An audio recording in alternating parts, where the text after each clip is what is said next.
前幾年有陣風叫乳酪風，食譜上永遠都會寫3樣材料做乳酪。咁做乳酪係咪真係好簡單啊？做乳酪本身都可以話係幾簡單，但係做出嚟乳酪本身嘅味道呢，就會受到不同原因而有所改變。所以每個人做出嚟嘅乳酪嘅質地、味道都可能大致上唔同。家庭乳酪機生產商寫家用食譜乳酪嗰個一定唔會話俾你聽，做乳酪係非常之危險。咁呢啲嘢你哋又知唔知啊？喺開始之前，請 follow 我哋嘅頻道啦。喵！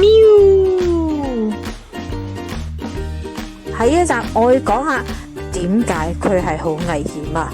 點解牛奶可以變做乳酪？乳酪點樣做出嚟？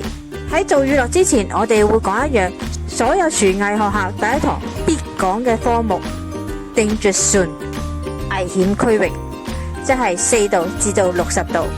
我哋雪櫃永遠都會 set 到去4度以下，細菌會喺呢個溫度滋生得非常之快，令到食物好易變壞。而且奶係一樣非常之惹菌嘅物質，你阿媽一定講過，喂，唔好擺啲奶出嚟啦，好易惹菌噶，呢句說話噶啦。而乳酪嘅製造永遠都係 Danger Zone 之中進行，所以我永遠都會同人講，做乳酪不如去買乳酪啦，起碼食物中毒你一個生產商啊。咁係咪屋企唔可以做乳酪先？唔係唔可以，不過要謹慎好多，所有用具都要用滾水消毒，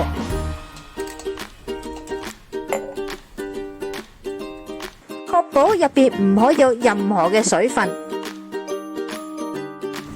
每一次你隻手掂完一樣嘢，你都要立刻洗手。唔止玻璃瓶，仲有你之後會接觸乳酪嘅用具都要消毒。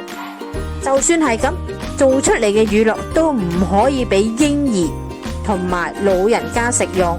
講咁耐，我都係想知乳酪點做嘅啫，使唔使咁口水多過茶啊？真心噶，我唔係出面無良嘅生產商，無知嘅食譜人咯。我都想大家健健康康，唔想大家連 Danger Zone 都唔知就走去做乳酪咯。乳酪嘅材料非常之簡單，奶同埋少量嘅乳酪。奶嘅品質係非常之重要，你用嘟嘟公司嘅牛奶度咪差啲咯。今次我就會用到日本牛奶，因為日本奶嘅味道比較厚身。以我手頭上牛奶作比喻，你會見到寫住生乳 100% 使用，再落下一格寫住牛乳 100%， 佢係乳牛身上揸出嘅牛奶，以高級加熱消毒，唔會加任何嘅水分同埋添加劑。反轉後面見唔見到乳脂肪嗰欄啊？我哋今次睇嘅唔係呢一欄，係佢上面嗰欄啊。無脂乳固形呢一行，牛奶除咗水分同埋脂肪，主要營養成分嘅比例，生乳嘅蛋白質含量係大概3至4%，而乳糖呢就會係4至5%，礦物質會係1%，亦都代表乳糖量可能比較高。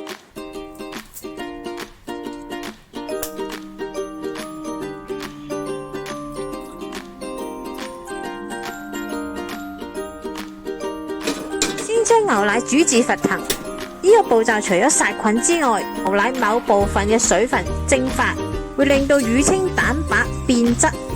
不同嘅溫度，成品嘅味道都會有所不同。冚上保鮮紙，放入冰水之中或者雪櫃，令佢急速降溫，溫度降至40度以下，先好加入我哋嘅原種。你太高嘅溫度會殺死我哋有益嘅細菌。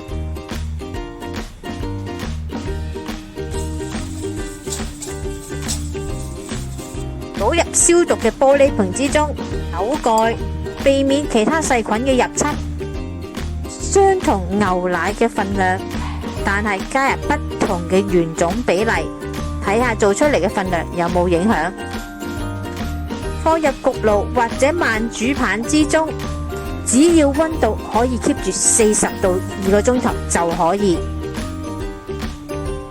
咁乳酪係點樣形成㗎？首先我哋有細菌，喺我哋出面買嘅乳酪之中得到，我哋稱之為原種。原種之中含有2隻細菌，酷熱鏈球菌、保加利亞軟桿菌。喺室溫嘅天氣下，呢2隻細菌開始生長，佢哋都會食咗牛奶之中嘅乳糖而轉化做乳酸。乳酸越嚟越多，牛奶梗係越嚟越酸啦。牛奶嘅蛋白質就會開始聚埋一齊，好似我哋加啲檸檬汁落牛奶之中，變結咯。12個鐘頭之後，乳酪已經凝固。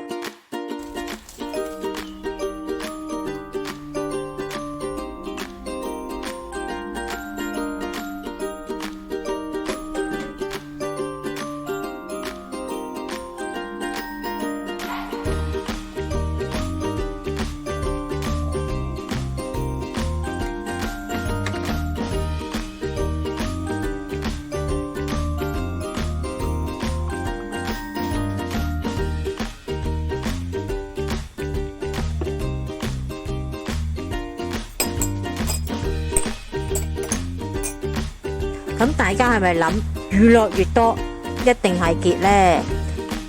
呢個15% 嘅乳酪嘅定型成分都幾好噶，比較結實，酸味比較重，而6% 嘅定型成分都可以，而酸味係比較輕，比較易入口。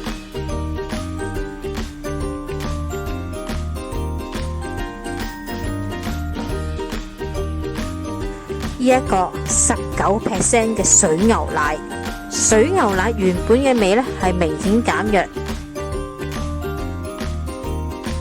佢3隻 yogurt 之中最削身，因為我冇將佢煮熱，我只不過係開咗個盒，倒入原種，然後將佢加至40度，所以牛奶加熱嘅溫度會明顯影響乳酪出嚟本身嘅稀結度。呢一個係擺咗雪櫃1日嘅 yogurt。yogurt 越擺就會越結，但係完全唔建議擺超過3日。今日嚟到呢度啦，詳細嘅食譜我哋會擺落 Facebook 嗰度，有興趣嘅大家可以去睇一睇。請 like 我哋嘅 Facebook 同埋 YouTube，以便獲得更多嘅資訊啦。